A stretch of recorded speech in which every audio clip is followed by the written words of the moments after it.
Olá, sejam bem-vindos a mais um Por Dentro da Pós. Eu sou a professora Natália Pimentel, coordenadora dos cursos da área de Neurociência da Uninter.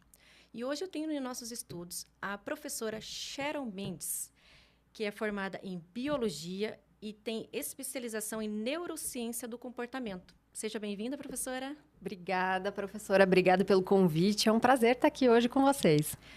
O tema da nossa conversa de hoje com a professora Sharon é o impacto dos algoritmos das redes sociais sobre o sistema da dopamina e a ansiedade. Professora, o que podemos falar sobre esse assunto? Temos bastante coisa para falar desse assunto. Bom, primeiro eu vou me apresentar, né? Sim, seja bem-vinda. Muito obrigada. Meu nome é Sharon Mendes, como a prof. Natália já falou, né? Eu tenho 4 especializações na área de neurociência, então neurociência do comportamento, neurociência educação, neurociência física da consciência e neurobiologia interpessoal, que é uma das 9 inteligências. E também uma outra em gastronomia funcional e natural, porque nós somos um ser integrado, então eu costumo trabalhar dessa maneira, né? Colocando várias visões ali do ser humano e integrando a um só. E também mestrando em educação e novas tecnologias. E o que podemos falar dos algoritmos? Existem várias coisas, diversas mesmo, e uma delas é que eles estão moldando a sociedade e deixando as crianças e nós também, adultos, né, cada vez mais ansiosos. Professora, responde pra gente como os algoritmos das redes sociais são projetados para capturar e manter a nossa atenção.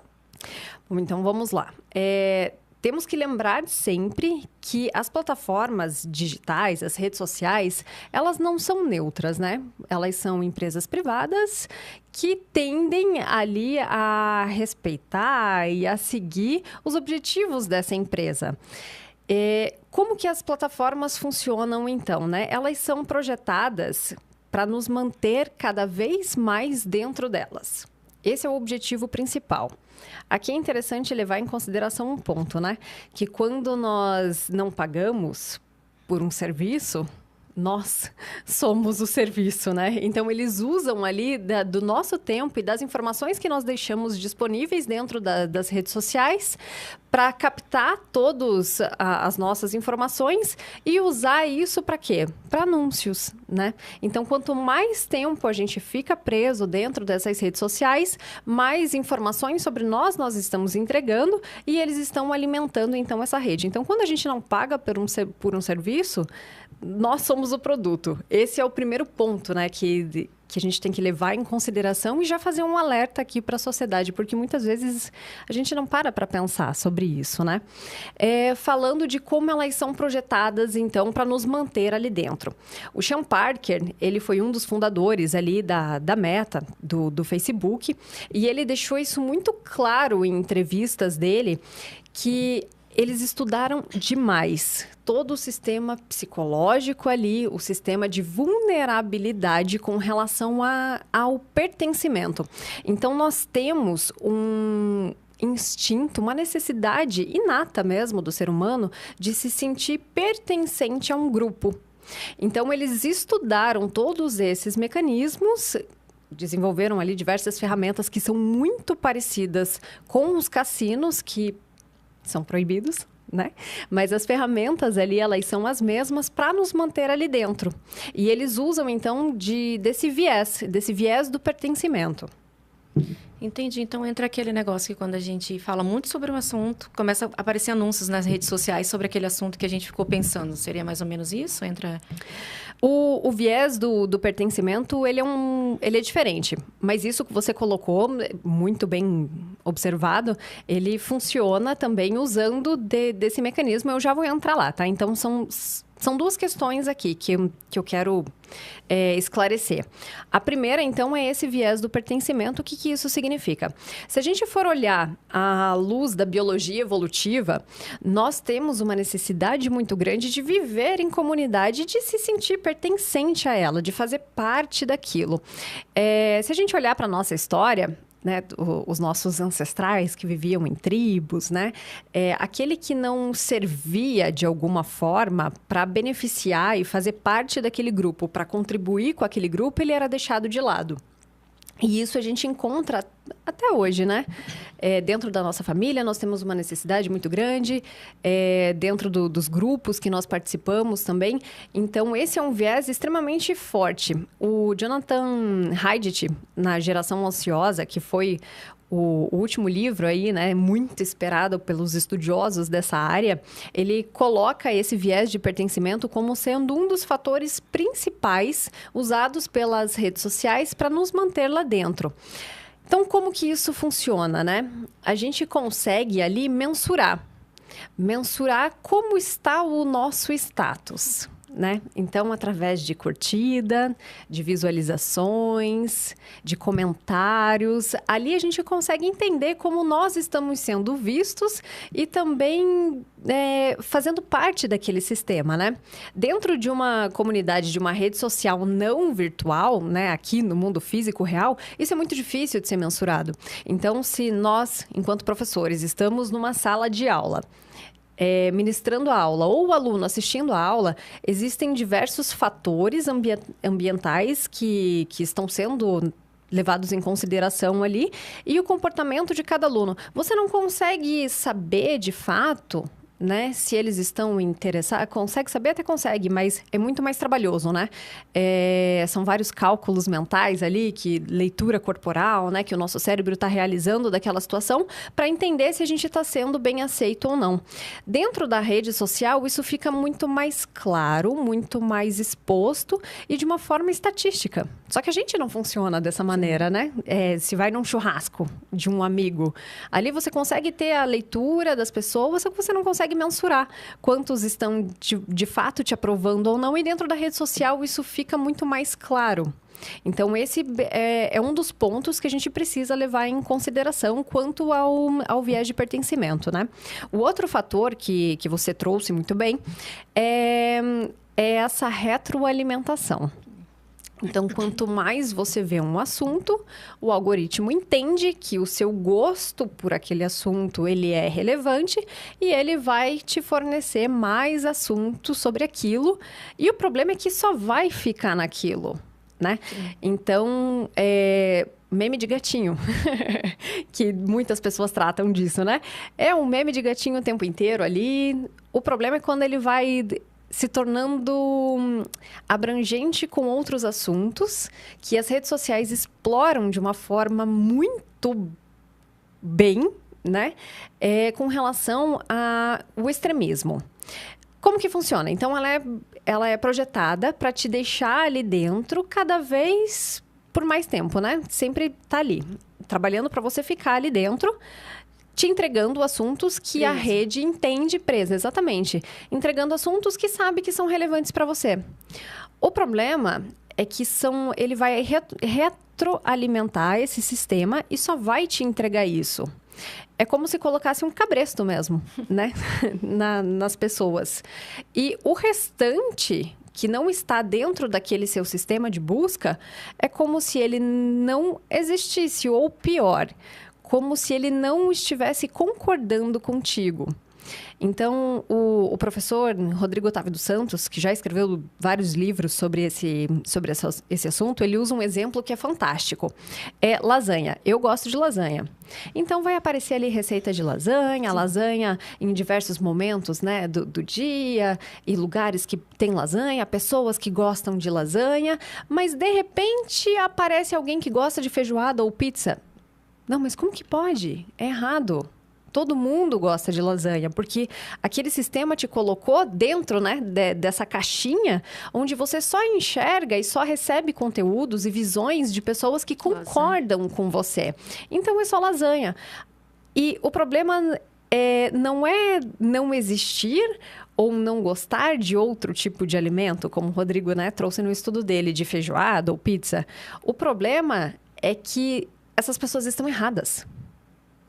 Então, a gente acha que ela está errada, né? Exato, porque ela não está concordando com você. E é isso que o sistema faz, o sistema de algoritmos, né? Existem diversos livros que tratam disso, né? O Foco Roubado, que é maravilhoso. A Máquina do Caos também trata disso muito bem.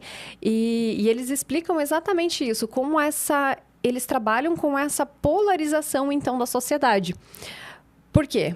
Porque o algoritmo precisa engajar, ele precisa te manter ali dentro daquele sistema. E quanto mais extremo for o conteúdo, mais ele chama a nossa atenção. E te prende ali na internet. Exato. Só que isso vai moldando a nossa visão de mundo, né? Existe uma velha discussão dentro da ciência, né? Será que a ferramenta que moldou o homem ou o homem que moldou a ferramenta? E assim acontece com a cultura também. E nós nos construímos juntos, né? Somos moldados por elas e moldamos elas também. E é isso que as redes sociais estão fazendo com a gente. Estão polarizando uma sociedade, isso para todos os assuntos. Então, quanto mais extremo o assunto, mais ele vai chamar a nossa atenção. Porque é algo absurdo. E mais ele vai engajar, mais isso vai aparecer, mais você vai se alimentar disso e cada vez mais isso vai se tornar uma verdade para você, porque você não tem uma outra visão ampla de outros assuntos que podem talvez discordar ou, né, complementar até isso. Cada vez vai ficando mais difícil de ser entendido pela alimentação contínua ali dessas redes sociais. Hoje a gente já sabe que o brasileiro é o segundo país, o Brasil é o segundo país que mais consome rede social digital, né? Então é o país que mais fica dentro da internet, dentro dessas plataformas digitais. Em média, aí 9 horas e 14 minutos. Nossa. 9 horas e 14 minutos. Muito tempo. É muito tempo. Então, mas... Professora Sharon, eu uso para trabalhar. Eu uso o WhatsApp para trabalhar. Tudo bem. Você está usando o WhatsApp para trabalhar, mas ao mesmo tempo está recebendo mensagem dos grupos que você participa, está recebendo meme, o bom dia, o boa tarde da sua tia, da sua avó, com a figurinha. Pai. Exatamente. E está recebendo mais conteúdos que... Ali eu brinco que é o guarda-roupa de Nárnia, né? A partir do momento que você recebe uma notificação, você abre aquela mensagem, você vai para um universo paralelo que vai te levar para vários outros lugares. E se os brasileiros ficam 9 horas e 14 minutos dentro das redes sociais, eles estão ali se alimentando e consumindo conteúdos que estão afirmando essa mesma visão de mundo que cada vez está mais polarizada. Então, até que ponto isso é benéfico pra gente? Sim, até porque a gente fica recebendo notificações, Instagram e 200 outras notificações e a gente vai lá e tenta abrir, né? Eu aprendi a fazer um exercício de não abrir notificação, abrir só de noite, na hora que eu for deitar para dormir, porque senão a gente passa o dia inteiro abrindo notificação. Então, eu não abro mais nenhuma notificação. Eu até meio que desativei essas notificações, porque senão a gente fica tentado a ficar olhando o que está chegando o dia inteiro. Teve um estudo recente agora, bem relevante, que mostrou que nós temos um vício comportamental já de pegar no celular 150 vezes por dia. Nossa. Sem ele vibrar, sem ele apitar, sem de luzinha, sem nada. Só pelo fato de, né, deixa eu ver se eu recebi alguma coisa. Se alguém me mandou alguma coisa. Exato, e isso já está automatizado. E isso é muito preocupante. E você trouxe duas questões que são, assim, excelentes e fundamentais. Se me permite, vou comentar sobre elas, né? Sim. Uma delas é abrir a notificação. O ideal é que realmente tire a notificação de tudo, né? Trabalho com WhatsApp, beleza, deixa do WhatsApp. Trabalho com Instagram, mas... realmente, né? Precisa até que, mesmo abrir, né? Precisa. Ou estabeleça horários, né? Para fazer isso, momentos, tempo determinado. Senão, a gente se perde ali dentro mesmo e não tem muito o que fazer, a não ser ter esse autocontrole e essa gestão de tempo. Então, uma dica pode ser tirar as notificações, ainda mais para quem não trabalha, né? Dentro dessas plataformas digitais, tira a notificação e estabelece um horário para acompanhar ali e para ver, né, o que está rolando no mundo digital, né? Essa pode ser uma dica, assim, funcional, prática, que não depende de outro aplicativo, né? Tá nas nossas mãos. Só que você comentou também de fazer isso antes de dormir.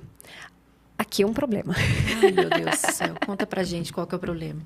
O problema é que, além do estímulo, né, que pode afetar todo o seu sistema nervoso central, ativando o sistema simpático, né? Viu o negocinho da luz azul, a luz azul, Também. da tela azul, alguma coisa, né? Também. Então, assim, pro nosso processo de sono acontecer de uma forma bem efetiva, existe um mecanismo natural, fisiológico, dentro aqui do nosso sistema cerebral, principalmente relacionado aqui aos olhos, né, ao receptor de luz. Traduzindo de forma simples, né? Então, o nosso cérebro entende que é hora de dormir quando essa luz diminui a intensidade. Se a gente reparar, a luz durante o dia, a luminosidade durante o dia, ela tem um ciclo, né? Mais forte de manhã, à noite vai escurecendo. E quando essa luz vai escurecendo, o nosso cérebro vai entendendo que a noite está chegando, é hora de produzir melatonina para dormir. Por mais que tire ali a luz azul do celular, a luz, tanto essas da casa mesmo, elas interferem, tá? No ciclo do sono. Então, o ideal é imitar o homem das cavernas.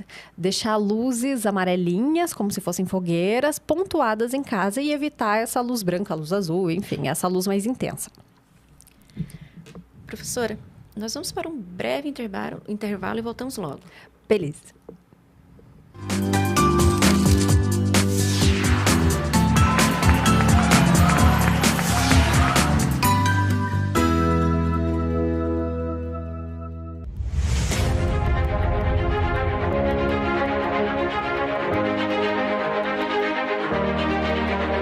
Localizado no ponto mais privilegiado de Curitiba, no Alto do Pirazinho, o sítio de transmissão do Super Canal 13. 13.1 TV Cultura, uma das emissoras mais admiradas e premiadas no Brasil e no exterior, com mais de 400 prêmios. Com seu conteúdo rico, diversificado e plural, combinando informação de qualidade, opinião e entretenimento com diversão e conhecimento para todas as idades. Aqui você tem cultura. 13.2 TV Profissão. Ensino e aprendizagem é a televisão caminhando de mãos dadas com a educação, contribuindo na formação dos cidadãos e no seu exercício da cidadania. 13.3 TV Euronews, um canal voltado para a realidade local, com muito entretenimento e informação a todos os telespectadores da região metropolitana de Curitiba. 13.4 TV Fundação Wilson Picker, Enem para todos e uma diversificada programação, democratizando assim o acesso ao saber. E 13.5 Rádio Digital UHF, a primeira no Brasil. A multiprogramação do Super Canal atende a mais de 3,5 milhões de telespectadores em Curitiba e na região metropolitana, nas cidades de São José dos Pinhais, Piraquara, Colombo, Almirante da Mandaré, Bocaiúva do Sul, Campina Grande do Sul, Quatro Barras, Araucária, Fazenda Rio Grande, Campo Magro, Campo Largo, Contenda, Lapa, Balsa Nova e Itaperiçu. Essa excelente estrutura de transmissão permite uma ótima recepção em mais de 90% dos televisores da sua área de cobertura. No Super Canal 13, sua imagem pega bem.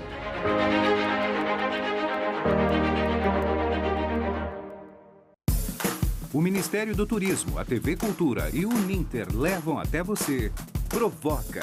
Ainda bem. Metrópolis. Linhas Cruzadas. Estação 40 Livre. segundos. Matéria de capa. Senhor Brasil. Repórter Eco. Opinião. Planeta Terra. E Quintal da Cultura. É muito legal. Aqui tem dramaturgia, sustentabilidade, documentários, música, inclusão, diversidade. Tinha que estar tudo aqui. Aqui tem cultura.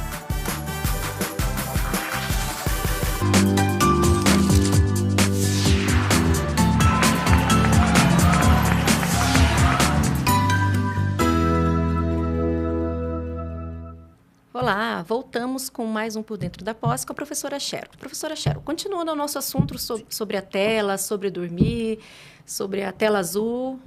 Vamos lá, então. O ideal é que a gente não tenha acesso a essas telas interativas pelo menos 1 hora antes de dormir. 2, mas pelo menos 1, né? Vamos tentar deixar mais atingível aqui para nós, seres humanos. Então, o ideal é não deixar, né, ninguém, principalmente crianças, com contato com as telas pelo menos 1 hora antes de dormir. Por quê? Porque isso vai atrapalhar a produção de melatonina, que é o nosso condutor do sono. E toda a qualidade do nosso sono também. Por quê? Porque as nossas vias vão ficar mais agitadas, né? E isso vai fazer com que o nosso cérebro esteja no modo operante ali, né? Explicando de uma maneira mais clara. Só que nós precisamos de um momento relax, para conseguir abaixar a frequência, tanto a frequência neural mesmo, e entrar nesse estado de sono mais profundo. Então, uma dica que é muito boa e prática, além dessa de evitar a tela 1 hora antes de dormir, é se expor à luz natural. Tanto quando acorda, mas na janela mesmo, e não a luz artificial. Vai na janela, fica 5 minutinhos ali recebendo aquela luz e, se puder, também ao entardecer. Ali você vai começar a regular ou ajudar a regular o seu ciclo circadiano para que você tenha uma qualidade de sono melhor, e isso vai interferir na produtividade, no aprendizado, na motivação, no autocontrole. Então, o sono, ele é extremamente importante para a gente, né, em diversos aspectos da nossa vida. Isso é tão real que quando meu filho era bebê, a gente fazia isso a partir das 18 horas, a gente baixava a luz da casa inteira, tanto que a luz da minha casa é a luz amarela. Então, a gente faz o controle da luz e a gente baixava a luz, não ligava a TV, eu baixava a luz para ele dormir cedo, tanto que ele dormia 7 horas. Então, ele foi um bebê que dormia muito cedo. Então, depois que ele dormia, que a gente ligava um pouco a luz, mas nada muito alto. Então, assim, a gente sempre baixava a luz da casa para ele... A pediatra sempre falava assim, baixa a luz da casa para poder ele não ter o contato com a luz muito forte. E ele adormecia mesmo.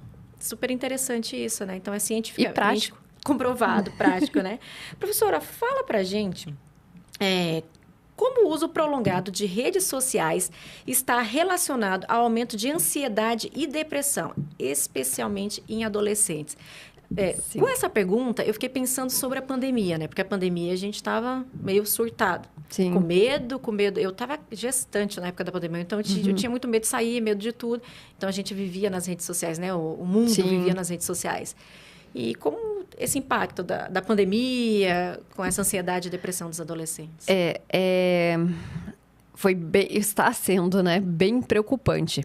Então, dentro desse estudo mais recente, né, do Jonathan Haidt, que eu trouxe aqui agora há pouco para vocês, ele faz um apanhado geral de em que momento esse nível de ansiedade entre os jovens, né, os adolescentes principalmente, aumentou de modo, assim, absurdo, estrondoso.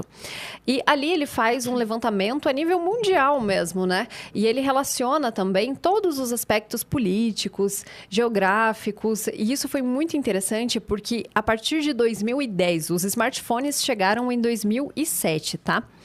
Em 2010, houve, assim, um aumento gigantesco no uso, principalmente ali entre as crianças, os adolescentes, até porque isso foi vendido pra gente como um modo benéfico, né? E de fato, é uma boa ferramenta quando usada de modo consciente. E ali a gente percebeu, o Jonathan Haidt, né? Ele, junto com a Twain, que também é uma referência no assunto, que essas redes sociais, a exposição das crianças a essas redes sociais e também ao universo que a internet possibilita, porque ali é terra de ninguém, né? Por mais que tenham filtros, eles não funcionam direito. A gente não tem leis ainda bem embasadas e nem controle também, caso tenha alguma lei, até onde eu sei não tem, só a Copa, que proíbe crianças menores de 13 anos a entrarem em redes sociais, e mesmo assim a gente encontra muitas crianças dentro das redes sociais. Um dos fatores ali principais é essa exposição excessiva e a comparação, que entra lá no início da nossa conversa desse viés de pertencimento. Muita comparação, Então, precisa se moldar aqueles influencers. Mas quem são os influencers? A gente sempre precisou de um norte, né? De alguém, uma referência na vida para seguir. O problema é que as referências hoje que estão dentro das redes sociais, sabe Deus quem são e quem colocou elas ali. Pode ser uma pessoa que não tenha um embasamento tanto de filosofia de vida ou de trabalho mesmo, para ter um engajamento dentro das redes sociais. Então, é uma pessoa que muitas vezes a gente não sabe direito porque ganhou aquele engajamento, mas se tornou uma referência. E que tipo de comportamento ela está ditando, né? O que ela acredita. E então, nesses estudos da Twain e do Hyde, eles englobam isso no senso de pertencimento e também nessa comparação excessiva. Então, isso contribuiu muito, muito, muito, muito para a ansiedade, para o nível de ansiedade entre as crianças, os adolescentes e nós também aumentar de um jeito absurdo. Com relação à pandemia, o Brasil teve a sua taxa aumentada de suicídios. 36%, enquanto a taxa mundial diminuiu 36% e a do Brasil aumentou em mais de 40%. E muito tem se relacionado, inclusive o Ministério da Saúde no estudo de 2022 e também da Fiocruz agora de 2024, eles relacionaram o uso excessivo de redes sociais a essa questão do aumento de ansiedade e depressão que acaba levando ao suicídio, né? E justamente por ter essa comparação excessiva, né? Essa cobrança também, porque não tem o melhor carro, não tem aquele corpo perfeito, não vai viajar na quarta-feira enquanto o resto do mundo tá trabalhando, né? Então, essas pessoas, esses influencers, têm uma vida que é muito longe do que é de verdade o nosso dia a dia, o nosso ordinário, né? E a gente precisa aprender a dar valor no ordinário, porque o ordinário, ele já é espetacular. Então, aqui também entra uma descompensação do sistema de dopamina. Não só por ficar engajado ali o tempo inteiro, recebendo uma recompensa toda hora. Então, a gente tem um outro viés, que é o da descoberta. Que o Hyde até coloca como sendo um sistema inato de antifragilidade. Então, as crianças, principalmente as crianças, elas têm essa busca por novidade. E isso é genético, vem lá da nossa história evolutiva, né? Imagine, os nossos antepassados precisavam sair daquela tribo e explorar o mundo. Então, isso é inato.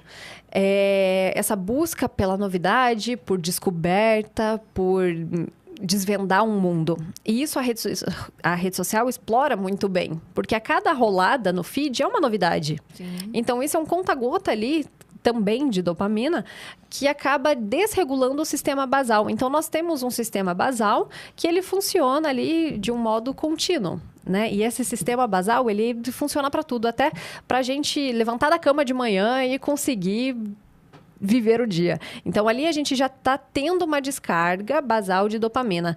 Quando a rede social interfere nesse sistema de descoberta, nesse viés, né, de curiosidade, ele acaba descompensando esse sistema, fazendo com que necessite de cada vez mais, que é o que também os cassinos fazem. O sistema é o mesmo. Entendi.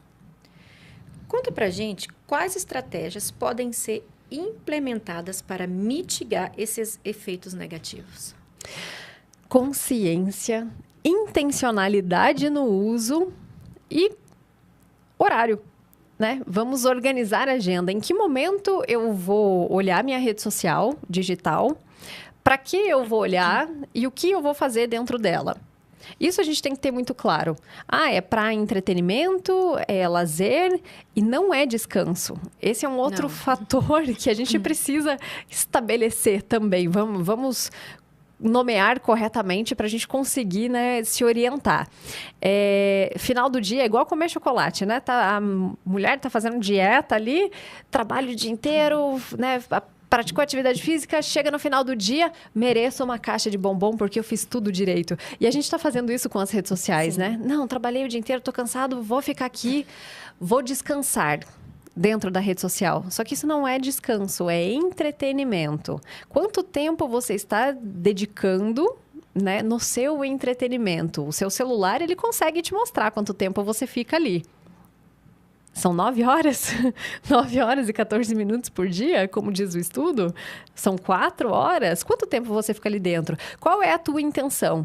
É ficar olhando meme? É se divertir? Você precisa permanecer esse tempo? Então, estabelecer horário, uma agenda, né? E deixar muito claro. E escrever também. O ato da escrita, ele organiza os nossos pensamentos. Então, o que eu quero com aquela rede social? O que eu sinto com ela? Sentir mesmo. É prazer? É angústia? Porque isso pode gerar angústia. A gente já sabe que gera. É ansiedade? O que eu sinto ali dentro? Anota. Anota e estabelece um horário. E faça a mesma coisa com os seus filhos. Já vai nessa próxima pergunta. Como educar as próximas gerações sobre os riscos e benefícios das redes sociais? Várias crianças hoje com 9 anos já têm celular, 9, 6, né?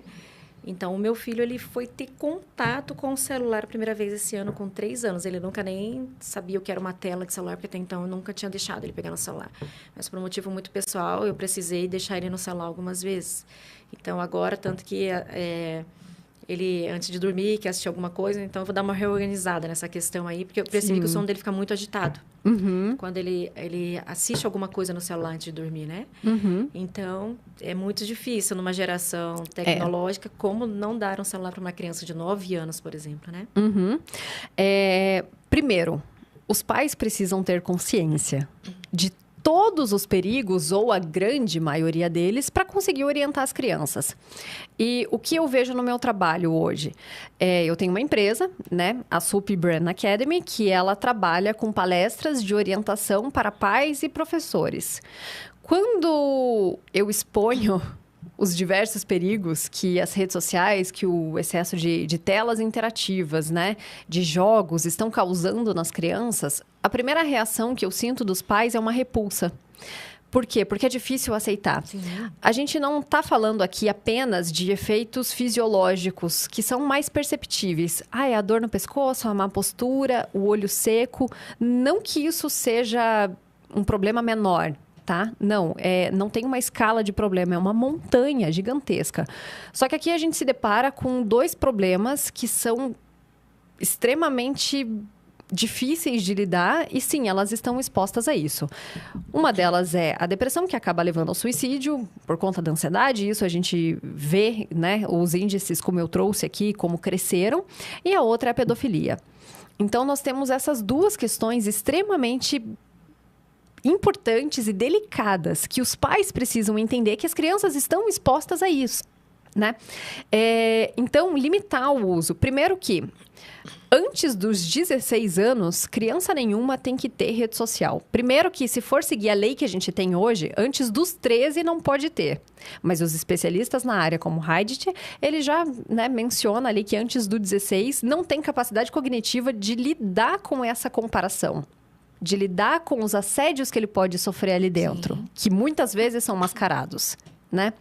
Agora, se a gente trata de crianças menores, para jogos ou, enfim, outras plataformas que elas podem usar, tem que ter uma finalidade para elas. Então, é aquele momento ali, naquele momento você precisava que a criança, né, ficasse distraída ou, enfim, para você terminar um determinado trabalho, numa situação específica, limitar o tempo, limitar a plataforma, conhecer a plataforma e saber quais riscos ela pode oferecer.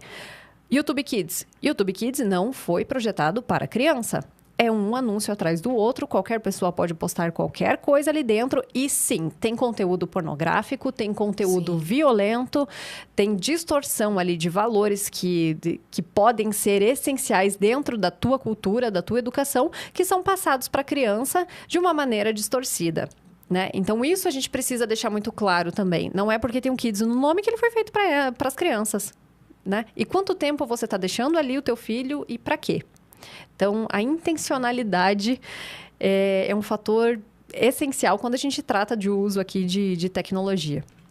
Professora, para finalizar a nossa entrevista, fala pra gente uma mensagem sobre o uso consciente das redes sociais e os próximos passos para promover o bem-estar digital. Tá. Então, como eu trouxe aqui já, entender qual é a sua intenção com aquela plataforma, não terceirizar a criação dos filhos, porque isso a gente vê hoje de uma maneira muito clara dentro da sociedade. Eu entendo que a nossa rotina é um pouco insana, né? Eu sou divorciada também, então muitas vezes eu me vi sozinha com a minha filha, tendo que dar conta, né, dos estudos, do trabalho, e aí o que eu faço? Não vou mentir. Meus estudos na área começou quando eu percebi que ela passava mais de 4 horas dentro, né, da TV. Não era uma rede social em si, mas era uma tela, né? Então, ali eu comecei a ver mudanças no comportamento dela e na nossa relação. O que você quer da sua vida, né? Eu sei que o trabalho é importante, é essencial, só que esses momentos em família, eles são muito raros e eles passam muito rápido. E a infância passa muito rápido. Meu Deus, a minha filha está com 10 anos. Eu pisquei e ela está com 10 anos. Isso. Né? A infância não volta, né? Não é volta. O chão da vida inteira. Não volta. E é a base estrutural de valor e psicológica dessa criança para a vida inteira. Sim. Ela precisa ter um contato seguro com os pais. Se a gente não proporciona tempo de qualidade, se não proporciona uma escuta ativa, o que vai ser essa criança no futuro? Que tipo de relação a gente vai ter com os filhos? Depois não adianta falar, eu te dei tudo, mas não quer tudo. Isso eu vivi em casa. Ele né? não quer o material. Não quer o material, não quer a aula de balé, de judô, de inglês, que a minha filha era assim. Tempo de qualidade, né? Exato. Eu dava tudo para minha filha, né, com relação a aulas, né, particulares ali e tudo mais, e eu percebi que ela só queria a minha atenção. Então, um livro que é muito bacana e é muito prático, do Gary Chapman, que se chama As 5 Linguagens do Amor. Ali tem para adolescente, tem para criança, tem para casais, tem um livro específico para tudo. Ele coloca de uma maneira muito prática como entender a linguagem da criança, como entender a sua linguagem, como aplicar isso no dia a dia. Depois que eu li esse livro, eu comecei a entender melhor o comportamento da minha filha, a nossa relação e como lidar no dia a dia com tudo isso. Então, pode ser aí uma dica bem prática, as 5 linguagens do amor, para melhorar a relação familiar e ter sempre em mente que a infância não passa, a nossa vida aqui é muito curta e nós precisamos entender o que a gente quer dela todos os dias. Que não é só do trabalho, né? Que vive o homem. Não negligenciando ele, mas tentando equilibrar. Sim. Muito obrigada, professora. Obrigada pela aula que você deu para a gente hoje, pelos ensinamentos. E para a gente ter cuidado, né, com as nossas crianças. É isso, gente. Estamos encerrando mais um Por Dentro da Pós. Obrigada. Obrigada.